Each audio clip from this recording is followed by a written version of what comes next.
The Frankfurt deal was finally closed. 6 grueling days of negotiations, and I'd secured the European expansion my boss had been chasing for 2 years. My body ached from the 9-hour flight, but triumph pulsed through me as I steered my rental car toward my parents' suburban home. My suitcase waited in the trunk. I'd promised Mom I'd stop by before heading to my apartment, knowing she'd want to hear about my trip and probably force-feed me something homemade. The setting sun painted the familiar neighborhood in amber hues as I turned onto Maple Street. I pulled into the driveway, noticing Dad had finally trimmed the overgrown bushes flanking the garage. Little victories. My black pumps pinched as I stepped out, smoothing my charcoal pencil skirt. The flight had wrinkled my silk blouse, but I still looked every inch the senior financial analyst who'd just landed a career-making deal. I smiled, fishing the garage remote from my purse. I'd stored my Challenger here while traveling, safer than street parking at my apartment complex. The familiar click as I pressed the button, the mechanical whir as the door lifted. Then nothing but empty space where my car should be. No, no, no. The words tumbled out as my stomach plummeted. The garage stretched before me, barren except for Dad's lawnmower and Mom's gardening supplies. My fingers went numb. The remote clattered to the concrete as I dropped my suitcase and rushed toward the house. This couldn't be happening. Not my car, not my Challenger. I burst through the side door into the kitchen. They were waiting for me, Mom, Dad, and my sister Kendra seated around the oak table like they were staging an intervention. The silence hit me first, then the guilt radiating from each of them. Dad couldn't meet my eyes. He stared at his calloused hands spread flat on the table. Avery, honey. Mom's voice carried that sugary tone she used when breaking bad news. Don't overreact. Where's my car? The words scraped my throat. Kendra straightened her shoulders, confidence plastered on her face like one of her makeup tutorials. It's just temporary, Av. I'll pay it all back. Pay what back? My voice dropped dangerously low. Where is my Challenger? Mom glanced at Dad, who still wouldn't look up. We had to make a tough decision, sweetie. Kendra needed startup capital for her business, and we took it to Cornerstone Pawn. Dad finally spoke, his voice rough. Got $45,000 for it. The room tilted sideways. You did what with my car? It's a loan against the car, not a sale. Kendra jumped in. Once my cosmetics line launches, I'll pay it back with interest. You'll have your car back in no time. My mind flashed to the endless nights I'd spent hunched over spreadsheets at Bridgewater Capital. 70-hour weeks for 6 years straight. Saying no to vacations, to a better apartment, to everything while I saved. I remembered Grandpa's weathered hands guiding mine over the engine of his friend's Challenger when I was 9. These machines aren't just transportation, Avery girl. They're dreams made solid. His eyes had crinkled with absolute certainty. Someday you'll have your own beauty. Just be patient. The day I'd finally driven my Challenger home, tears had streamed down my face. Not just for the glossy black paint or the rumble of the engine, but for what it represented. Proof that my sacrifices meant something. My cosmetics startup is revolutionary, Kendra was saying, flipping her hair over her shoulder. I've developed a formula that, I don't care if you've discovered the fountain of youth in a bottle. My voice cut through her pitch. That car wasn't yours to take. Mom's lips thinned. Now Avery, family helps family. You make plenty of money at your job. Kendra needs this chance to succeed. So you used my spare key? And my title?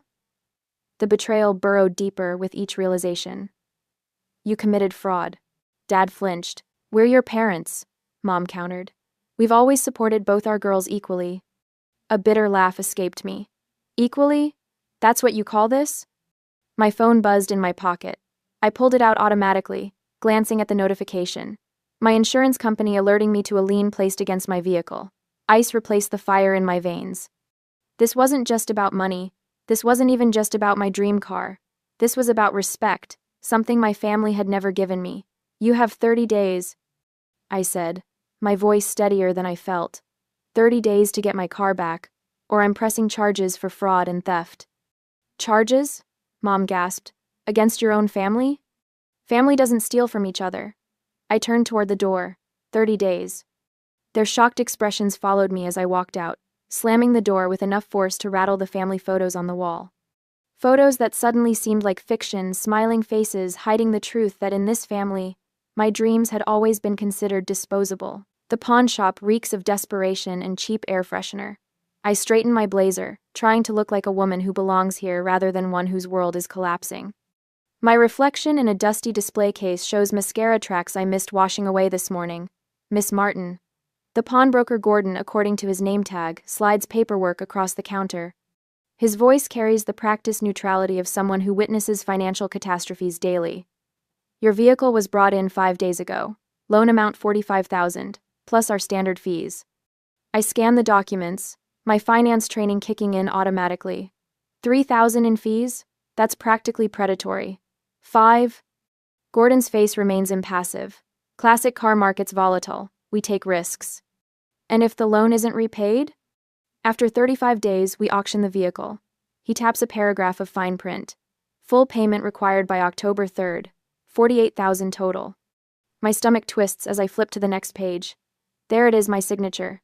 Except it isn't mine. The forgery is close enough to fool the pawn shop but misses the slight upward curve I always make on the final N. This isn't my signature. Gordon's expression shifts slightly. Ma'am, if you're suggesting fraud, I'm not suggesting, I'm stating. I pull out my driver's license, then a recent work contract. Compare them. He studies the signatures, discomfort growing visible. I'll need to speak with my manager about this. Please do. And while you're at it, pull the security footage from when this transaction happened. My voice sounds calmer than I feel. I was in Frankfurt, Germany. 20 minutes and one manager later, the reality settles like concrete in my chest. My parents committed actual fraud, criminal fraud. The kind people go to jail for. We can file a police report right now, the manager offers. The word police makes my throat close. I need time to think. Back in my apartment, I sink onto the couch, still wearing my coat. On the coffee table sits a family photo album I haven't opened in years. I pull it onto my lap, fingers trembling slightly as I flip through plastic-covered memories. There's Kendra's sweet 16, a garden party with 40 guests, a professional photographer, and a cake taller than she was. I turn the page to find nothing from my 16th birthday, because I'd been working a part-time job at the mall, saving for college application fees. I flip forward. Kendra's high school graduation, where Dad rented a limousine. My college graduation ceremony, empty chairs where my parents should have been. Their flight mysteriously canceled despite clear weather. They'd made it to Kendra's dance recital the very next day. Christmas 2018 stares back at me, Kendra standing beside a red Volkswagen with an enormous bow, while I clutch a department store sweater to my chest, smiling that tight smile that doesn't reach my eyes. The pattern stretches across years, across milestones, across dreams, not just subtle favoritism, but consistent sacrifices, my sacrifices to elevate Kendra. My phone rings, startling me. Uncle Harvey's name lights up the screen. I just heard, he says, skipping hello. Your mother called, trying to spin it their way. And what way is that? I ask, suddenly exhausted. That you're overreacting. That family helps family. His disgusted snort carries through the phone. This isn't right, and you know it. I do know it. Tears threaten again. I just didn't think they'd go this far. What are you going to do? I don't know yet. After we hang up, Aunt Patricia calls Dad's sister, always the peacemaker. They were just trying to help Kendra succeed. She pleads. Gerald feels terrible. Can't you find some compassion? The doorbell saves me from answering. It's Jessica from work, holding a bag from our favorite Thai place. I brought dinner, she says, taking in my red-rimmed eyes. You look like hell. I laugh for the first time in days. Thanks for the honesty. Over spicy noodles, I tell her everything. Her outrage feels like a balm, someone finally seeing the situation clearly. You know this is criminal, right? She asks, refilling my wine glass. They stole your car. I know. If anyone else did this. But it wasn't anyone else. I set down my fork. It was my family. That makes it worse, not better. Jessica's voice softens. What does your boss say? That family can cut deeper than anyone. I'd broken down in his office earlier, something I'd never done in 6 years at Bridgewater. He's giving me space to handle it. The next morning I text Kendra. Coffee. Noon. The place near your apartment. Just us. She's already there when I arrive, wearing sunglasses despite the cloudy day. Her bouncy confidence from the kitchen confrontation has evaporated. Let me see the business plan, I say, sitting down. What? The business plan. Financial projections, marketing strategy. You know, The documents any legitimate startup would have before seeking investment. She fidgets with her coffee cup. It's more fluid than that. Creative businesses. Stop. I hold up my hand. Show me what you have. Actual documents. What she pulls from her bag is pathetic. A mood board of makeup looks, a list of potential product names, and crude sketches of packaging. No supplier contracts, no formulation specifics, no financial modeling. This is it? My voice drops dangerously low. This is what you stole my car for? Plays now. I just needed a chance to prove myself like you did. Her lower lip trembles. Everyone always talks about how successful you are, how responsible, how I should be more like you. I earned my chance, I say, each word deliberate. I didn't steal someone else's dream. Her shoulders slump. I thought once the business took off, I could pay you back with interest, make everyone proud. And now? The first shipment arrived yesterday. She removes her sunglasses, revealing puffy eyes. Half the containers were cracked. Customers are already complaining online. The formula separates after a few hours. Her voice cracks. Everything's falling apart. My phone buzzes with a text. From Kendra. I look up at her, confused, then back at my phone. I need more money to fix this. Just a little more. Please, Avery, I'm desperate. She's watching me read it, her expression pleading. I set my phone face down on the table. Not a penny more, I say. You fix this, or we all lose. Her face crumples. I don't know how. For one dangerous moment, I feel the old pull, the family expectation that I'll clean up the mess, fix the problem, be the responsible one. Then I remember my empty garage and the forged signature. You better figure it out fast, I say, standing up. The clock is ticking. 10 days after the garage revelation, Kendra's business lies in ruins. I track her spectacular failure while trying to focus on my own career, watching each disastrous update ping my phone like clockwork. Day 3. Suppliers refusing further shipments after bounced payments. Day 5. Refund demands flooding her social media. Day 7. Business account frozen by the bank. Day 10. Kendra barricaded in her apartment, ignoring everyone's calls. I stare at my computer screen in my office at Bridgewater Capital, the Frankfurt acquisition documents blurring before my eyes. The deal I'd spent 6 months orchestrating now hangs by a thread because I can't focus. My mind keeps circling back to the empty space in the garage where my challenger should be. My desk phone rings. It's my boss, Director Palmer. Avery, I need those final projections by 4. His voice carries that edge of concern that's been growing over the past week. You look exhausted. Everything okay at home? I force a professional smile into my voice. Everything's fine. You'll have those projections within the hour. The lie tastes bitter. Nothing is fine. My family betrayed me. My sister's business is imploding. And my career might follow if I can't compartmentalize better. When Sunday arrives, I park my rental at the curb outside my parents' house instead of in the driveway. A small rebellion, but it feels necessary. The familiar smell of pot roast Mom's peace offering wafts from the kitchen as I enter. Dad sits at the table, shoulders slumped under an invisible weight. Mom fusses with the china plates, the good ones reserved for Christmas and crises. Kendra arrives late, her designer sunglasses hiding puffy eyes, her confident stride replaced by something slower, smaller. Let's eat while it's hot, Mom says, serving Dad first as she always has. We sit in silence, broken only by the scrape of forks against plates. I cut my meat into precise squares, focusing on the pressure of knife against ceramic to keep from screaming. Mom breaks first. Kendra's having a difficult time with her business. She pats Kendra's hand. Everyone fails sometimes. I set down my fork. This isn't about failure. It's about theft.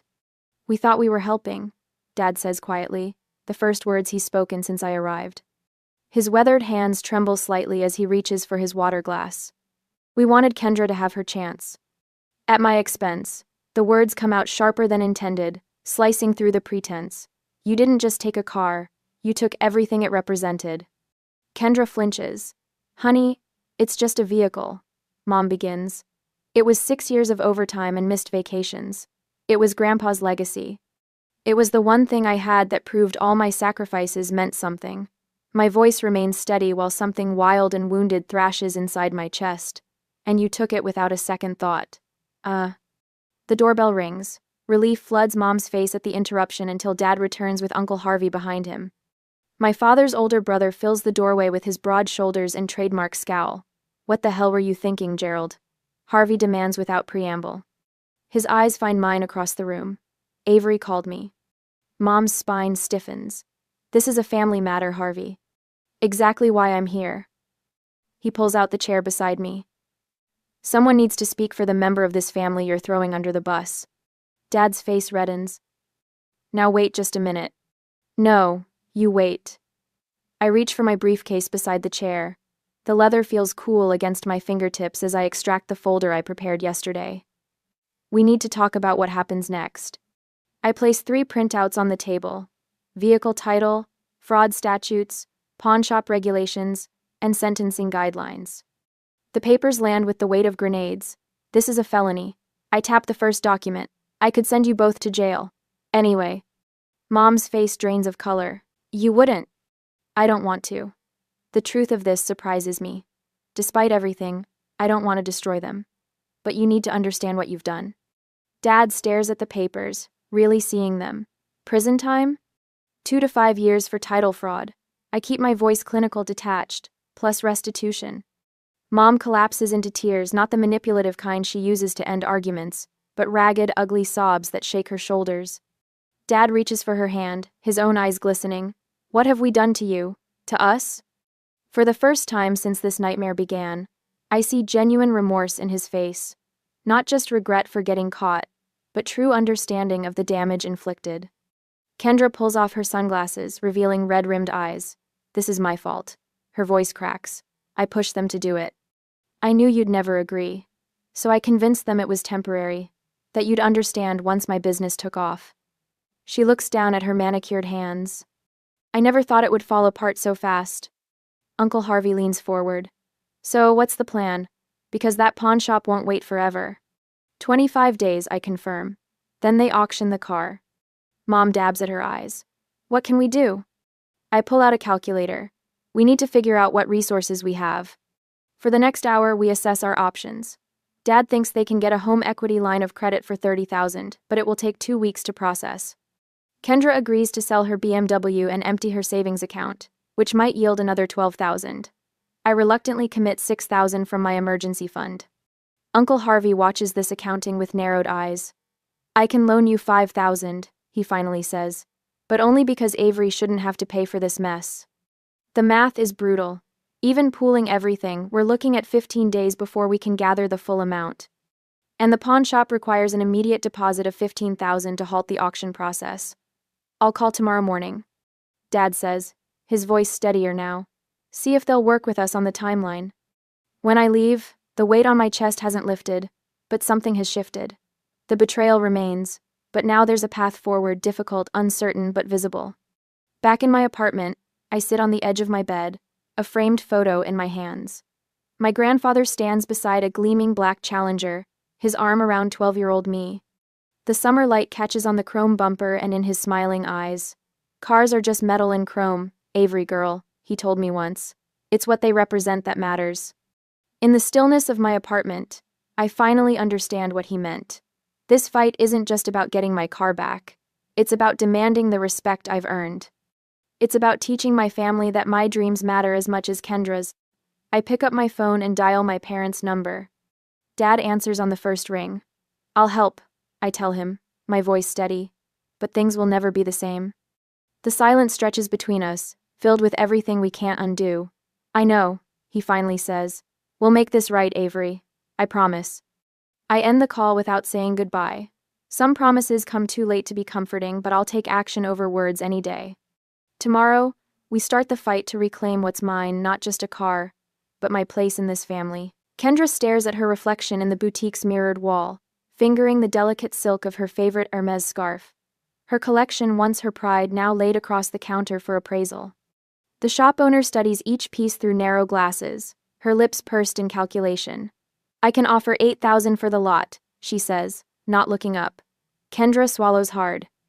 These pieces cost her over $15,000. But the pawnshop's deadline looms larger than her pride. "Done," she whispers, watching as the woman writes the check.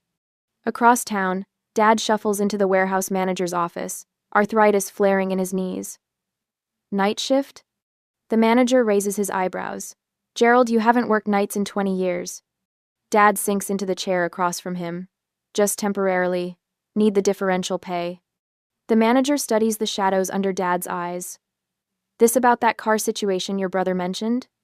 Dad nods once, jaw tight. Family business. Starting Monday, then. He slides the paperwork across. Hope it's worth it. At home, Mom wraps Grandma's silver candlesticks in tissue paper, hands trembling. These pieces survived the Depression, witnessed 50 years of family celebrations. She places them carefully in a box with the pearl necklace Dad gave her on their 25th anniversary. The pawnbroker at Fletcher's barely glances at the items before offering $3,000, barely enough to cover next week's interest payment. My own sacrifices come in lost sleep and skipped meals. The Frankfurt expansion demands constant attention, but I'm taking extra accounts, pushing for the performance bonus that suddenly means the difference between redemption and ruin.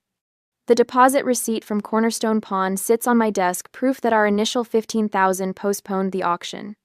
A small victory, hollowed by the bank's latest letter. HELOC approval delayed pending property assessment. They're making actual progress, Jessica says over takeout in my cubicle. Your sister called me. I look up from spreadsheets, surprised. She called you? Wanted to know if the financial group was hiring for entry-level positions. Jessica twirls noodles around her fork. I was shocked. Later that week, I spot Kendra across the food court, barely recognizable in simple black slacks and a white button-down. No designer labels, no statement jewelry. She shifts her weight nervously outside Nordstrom's employee entrance. Her first day. When my phone rings that night, her voice sounds smaller than I've ever heard it. I had no idea of, her words catch. 8 hours on my feet, smiling at people who treat me like furniture. And you've been working 70-hour weeks for years. I lean against my kitchen counter, unsure what to say. All those times I called you boring for canceling plans, she continues. You weren't being boring. You were being responsible. 3 days later, we meet at the coffee shop halfway between our apartments.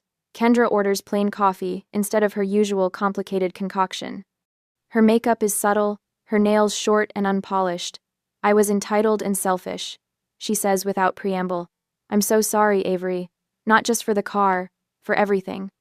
I wrap my hands around my mug, feeling the warmth seep into my palms. Pretty words, Ken. I know. She nods, eyes steady. Actions speak louder. I'm trying to show you now. At my parents' house, Dad spreads bank statements across the kitchen table, the harsh overhead light emphasizing every line on his face. He squints at figures that refuse to balance, adding columns for the 5th time. Gerald, Mom calls from the study. Did you know about these? She holds a stack of loan applications, all in Kendra's flowing script. Credit cards, personal loans. 3 different buy now pay later accounts.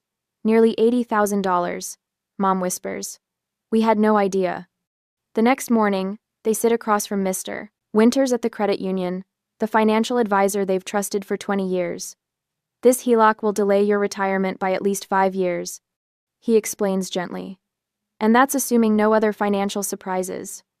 Mom stares at her hands, wedding ring loose on her thinner finger. When I stop by to drop off my portion of this week's payment, Dad meets me on the porch steps. For once, Mom isn't hovering nearby with excuses.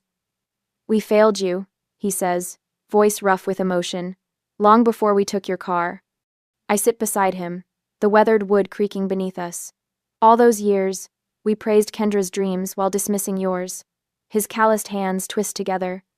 You never asked for much, so we never thought you needed much. The Sunday evening sky turns golden as we sit in silence. Then the HELOC finally comes through, but with a 3-day processing period. Relief turns to panic when Cornerstone Pawn calls. Another buyer is interested in the challenger, offering cash. We just need 2 more days. Dad pleads over the phone. Business is business, the pawnbroker replies. First money here gets the car. The next 36 hours blur into frantic calculations and desperate phone calls. Kendra empties her savings account. Mom sells her anniversary diamond earrings. I max out my emergency credit line. Still $3,000 short. It's not enough, Mom says, voice hollow as we gather around the kitchen table. The deadline is tomorrow at noon. The doorbell rings, and Uncle Harvey stands on the porch, checkbook in hand. Family helps family, he says, echoing Mom's words from weeks ago, but with entirely different meaning. The next morning, we all crowd into the bank, watching the digital clock tick toward noon as the manager processes the wire transfer. Dad's hand trembles as he signs the authorization. At 11:42, the confirmation appears on the screen. Payment received. For the first time in weeks, we breathe. The early morning sun catches on the chrome trim of my Challenger as I stand in front of Cornerstone Pawn, gripping the receipt in my sweaty palm. After 30 days of family sacrifices, arguments, and enough tears to fill the Colorado River, we've scraped together the $48,000. Every penny accounted for. My throat tightens as I push through the glass door. The same pawnbroker who took my car sits behind the counter, eyebrows lifting in recognition. "Miss Martin," he says, sliding paperwork across the counter. "Here for your vehicle."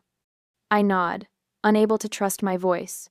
My signature feels foreign as I scrawl it across each line, the pen trembling between my fingers. The broker counts the cashier's check twice before sliding over a folder containing my title and a set of keys. "All square," he says, but I barely hear him. My hands shake so badly I nearly drop the keys. Cold metal against my palm, the familiar weight I'd thought I might never feel again. Standing in the lot, I trace my fingers along the glossy black paint, feeling for imperfections, for evidence of mistreatment. The chrome trim catches sunlight, sending it back in blinding flashes. "They detailed it yesterday," the broker mentions from behind me. "Policy before return." I don't answer. This moment should feel triumphant. Instead, it tastes like ash victory hollowed out by betrayal. Grandpa's voice echoes in my memory. "Cars are just metal and chrome. It's what they represent that matters." What does this car represent now? Not just my hard work and sacrifice, but the knowledge that my family saw my dream as disposable. The engine rumbles to life with a familiar growl that vibrates through the seat. Tears stream unchecked down my face as I pull away from the pawn shop, each mile between us allowing another fragment of emotion to break loose. By the time I reach my apartment, my cheeks are soaked, mascara probably tracking dark rivers down my face, but my car is home. 3 days later, my phone buzzes with a text from Mom. "Sunday dinner? 5 p.m. Your father's grilling steaks. Cute it on day." The invitation lands like a stone in my stomach. I consider declining but type back a simple, "I'll be there," instead. Some conversations can't happen over text. Sunday arrives with perfect spring weather. The Challenger's engine announces my arrival before I even turn into their driveway. Dad stands by the grill, spatula frozen mid-flip as I park. Mom appears in the doorway, worrying a dish towel between her hands. Dinner is an exercise in awkward silence, punctuated by requests to pass the potatoes or comment on the weather. Kendra picks at her food, eyes downcast. Nobody mentions the elephant sitting at the table with us. Finally, Dad clears his throat, setting down his fork with deliberate care. "Avery?" he begins, voice formal as a stranger's. "I've prepared some things I'd like to say." He pulls a folded paper from his pocket, hands visibly trembling. "I betrayed your trust. I violated your property rights. I failed in my duty as your father to protect what matters to you." Each sentence sounds rehearsed but sincere, his eyes darting between the paper and my face. Mom reaches across the table, tears spilling. "Please forgive us, sweetheart. We were wrong. So terribly wrong." Kendra straightens in her chair. "I've been working at Macy's for 3 weeks now," she says, pulling out a small notebook. "I've created a budget plan to pay back my portion. It'll take time, but every penny will be returned." They watch me, 3 faces tight with hope and fear. "Healing takes time," I say finally, setting my napkin beside my plate. "Trust isn't rebuilt overnight." The relief in the room is palpable, though no one smiles. They understand this isn't forgiveness, just the willingness to try. 2 days later, I sit across from Rachel Holman, the lawyer whose card has been burning a hole in my wallet for a month. "You have a solid case for criminal charges," she says, glasses perched on her nose as she reviews the documentation. "Title fraud, identity theft. Your parents could face serious consequences." I stare at the family photo on her desk, 3 generations smiling in matching sweaters. "What are my other options?" Rachel leans back. "A formal repayment agreement, legally binding, but without criminal charges." The next Sunday, We gather around the dining room table again. Uncle Harvey sits beside me, his weathered hands steady as he watches my parents and Kendra sign the contracts.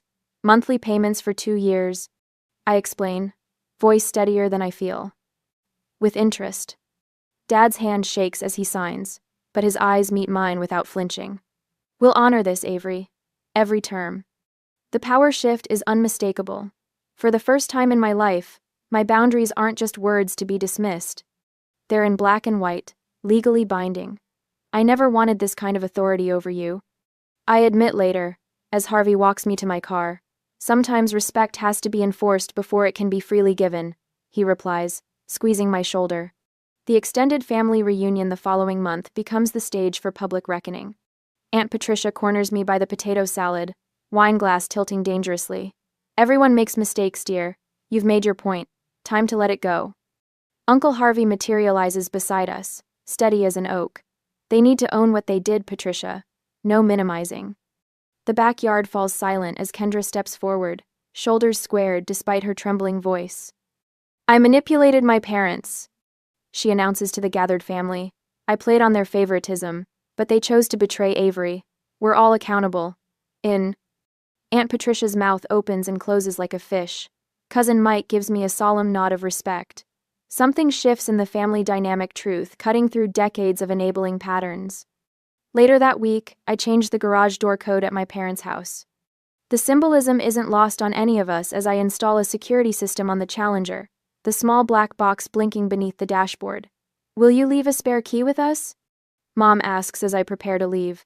Just in case of emergency? I meet her eyes, holding her gaze until understanding dawns.